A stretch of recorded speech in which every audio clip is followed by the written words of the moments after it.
These are our frenzy faves. Okay, today our Frenzy Faves is a favorite Twilight Zone episode. All right, Chris, what Twilight Zone episode are we going to look at today? Well, Professor, we're going to do a deep dive on the episode from Season 5, Episode 13. It was entitled Ring-a-Ding Girl. Professor, I will let you take the floor and tell us about this particular episode. Okay, so we meet Bunny Blake, and she's a Hollywood actress, and she's about to leave her home for an airplane trip to Rome to meet a producer and make a movie. Now, her professional nickname is the Ring-a-Ding Girl, and, kind of to support that, she also collects rings. So she gets a gift from the folks of her hometown of a ring, and she puts it on, and then all of a sudden, she sees her sister's face in the ring, telling her that her hometown of Howardsville needs her. She kind of dismisses it and says some nice things about Howardsville and leaves for the airport. But meanwhile, in Howardsville, she shows up at her sister's house. And she's like, "Oh, you surprised me. Where did you come from? Oh, so great to see you." And she also meets her nephew, who's a teenage guy. You can drive and stuff like that. And today is the Founders Day picnic. So she looks at her ring again and sees the face of her doctor, telling her that the town needs her, but she faints. So the doctor shows up, and he's on kind of like the town board. And she says to him, "Oh, could you delay the picnic so I can visit my friends without all the crowds wanting autographs?" And he says no, and that she really learned to be selfish in Hollywood. She wants the whole town to give up the Founders Day parade so she can talk to her friends. And so instead of canceling the Founders Day picnic, she gives her a prescription. So Bunny is driven to get the prescription filled by her nephew, and she looks at her ring again, and she sees the high school custodian, and he asks her for help. So she has her nephew drive her to the high school and asks him to ask the custodian to leave the auditorium open, and he doesn't like her, but says it's always open. She then goes to the TV station and announces that she's going to put on a one-woman show, and folks should not go to the picnic, but come to see her. How selfish. Back at her sister's house, her sister is really upset at Bunny for disrupting the town's plans, but she agrees to go to the one-woman show instead of the picnic. And when it's time to leave for the show, everyone hears the ambulances outside, and Hildy gets a phone call. And the phone call tells her that a plane has crashed into the picnic site, but nobody was killed in the picnic site because of Bunny's show. The whole town decided instead of doing the picnic, they'd go to see Bunny's show. And Bunny's body was found on the plane. And when the sister turns to find Bunny, she has disappeared. So cool. Now, my feelings about this when I was watching it, it's Twilight Zone. Something's up. And when she appears at the sister's house, that there's probably something going on. The airplane situation in the ring is also kind of leading us through this narrative. But I really like how they sold the fact that Bunny is self-involved, but you don't realize that her purpose is to save the whole town until the end. I really dig this one. What a great choice, Chris, for this first Twilight Zone episode to talk about. What are some of your thoughts about Ring-a-Ding Girl? Well, thanks, Bob.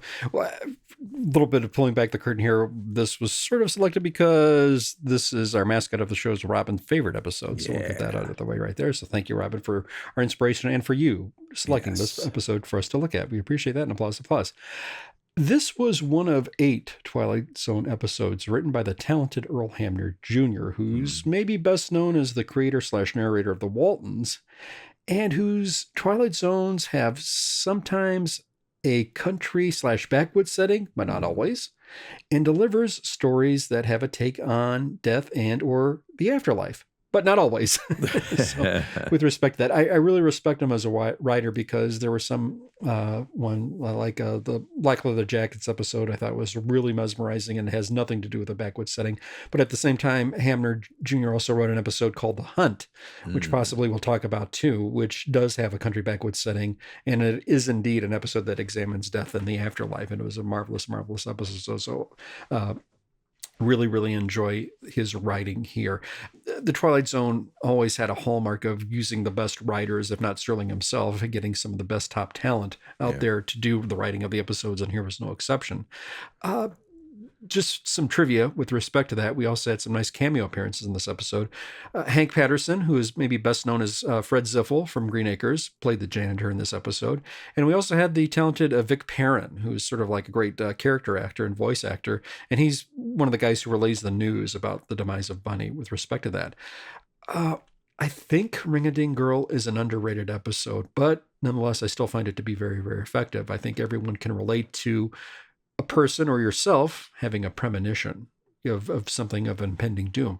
But this takes on a whole other level, and especially you incorporate this ring, which kind of is really mystical. And I like how after the demise, the ring suddenly becomes charred and darkened, and there's no more to it. It doesn't sort of bequeath itself, and nobody else can use it afterward. And with respect to the premonitions, I really like that. There is a little bit, it would have been easy to play Bunny with a lot of 2 dimensions. And I think even looking at it from a contemporary setting with somebody who has that type of status and fame, you would maybe look at a contemporary Taylor Swift, if you will. And I think that's sort of the stature of a person that we're trying to relate to with Bunny. And I like, though, that we do get a little bit of depth because she is sensitive to her family. She is sensitive to the hometown, which kind of paid her fare for her trip out to Hollywood.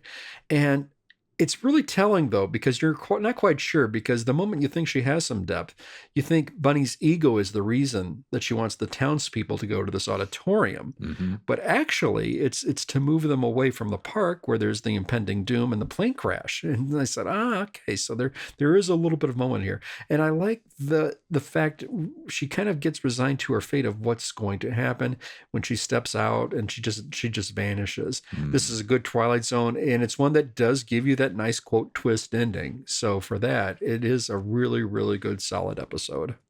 Yeah, I agree. I thoroughly enjoyed it, even though that, I think in the, this was probably first aired in the 50s. And, I think that, 50, 70 years later, I think we've seen these kind of, gimmicky kind of stories. So it's easier for it to see the end coming for a modern audience.